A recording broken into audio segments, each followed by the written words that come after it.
ขับมาฟังเพลงอากาศเย็นๆพอดีเธอความบันเทิงใจตัวเองเนาะอายุก็70แล้วฟังเบิ่งครับเฮ็ดให้นุ่มเอาไว้ก็เฮ็ดให้เฒ่าเด้อมันสิเหงาใจร่าเริงเอาไว้แน่จักหน่อยพวกเฮาถึงอายุสิเหลือน้อยแต่เฮาก็เฮ็ดให้มันเหลือหลายก็คือสร้างบรรยากาศชีวิตของเฮาให้ร่าเริงอย่าเครียดเด้อครับเด้อสู้ๆต่อไปผู้เฒ่าทั้งหลายฟังเบิ่งครับผิดหวังซ้ำเฒ่าย้อนว่าเจ้าของเกิดมาดุลเลยเฒ่าอยากจีบอยากเว้าหาวน้ำสาวสำน้อยเฒ่าจนหัวงอก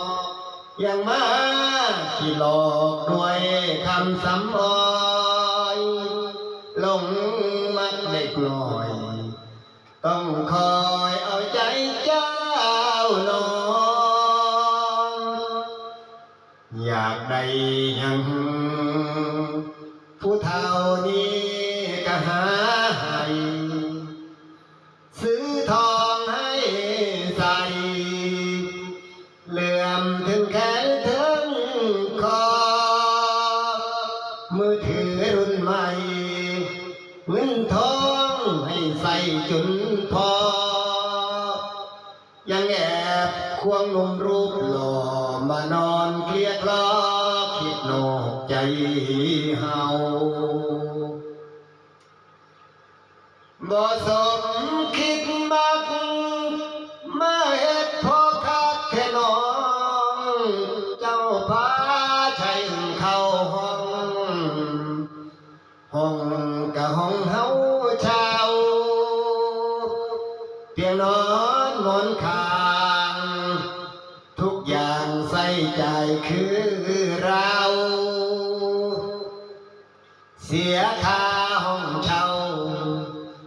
บักเท่ายังมาเสียใจย้อนมาเขาลายสิตายนั้นเด็กน้อยยองบอกเป็นเจ้าของว่าเกิดตั้งแต่รุ่นไหนผิดหวังซ้ำเท่าอยากได้คนเดียวข้างสิห้องให้กลั้นน้ำตาไว้ให้มันไหลลงหัวใจเหี่ยว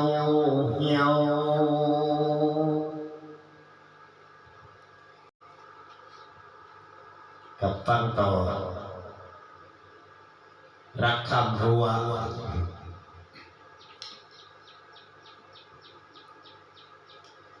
รู้ดีว่าพี่ไม่มีปัญญา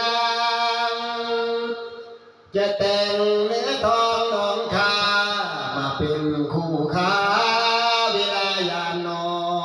นทั้งจนทั้งไม่รอใครน้อจะมาทนอายุก็เข้าครึ่งคนยังหาคู่นอนไม่ได้สักคนรักคนชื่อต้อยบ้านอยู่ติดกันบ้านเรามีเพียงรั้วกันมองเห็นกันทุกวันหน้ามนอยากพูดอยากบอกก็พูดไม่ออกเพราะจนรักเธอก็รักท่วมท้นน้องหน้ามนจึงไม่รู้ตัวบ้านน้องสองชั้นสีสันงามตาบ้านเรานี่มุงด้วยยาหลังคาคงไม่พ้น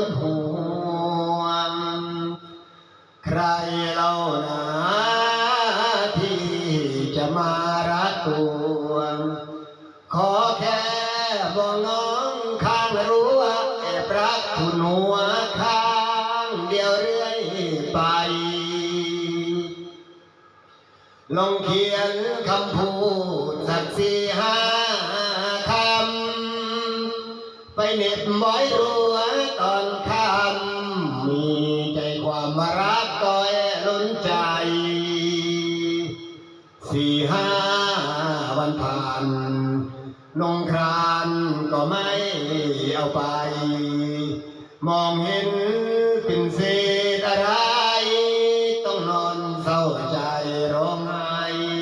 ระทมบ้านน้อง2 ชั้นสีสันงามตาบ้านเรานี่มุงด้วยหญ้าหลังคาก็ไม่พ้นห่วงใครเล่าหนาที่จะมารักตัวขอแค่มองน้องข้ามรั้วแอบรักคุณหัวข้างเดียวเรื่อยไปลงเขียนคำพูดสัก4-5 คำไปเรียบไว้รั้วตอนค่ำมีใจความรักก้อยล้นใจ4-5 วันผ่านนงครานก็ไม่เอาไปมองเห็นเป็นเศษอะไรต้องนอนเศร้าใจ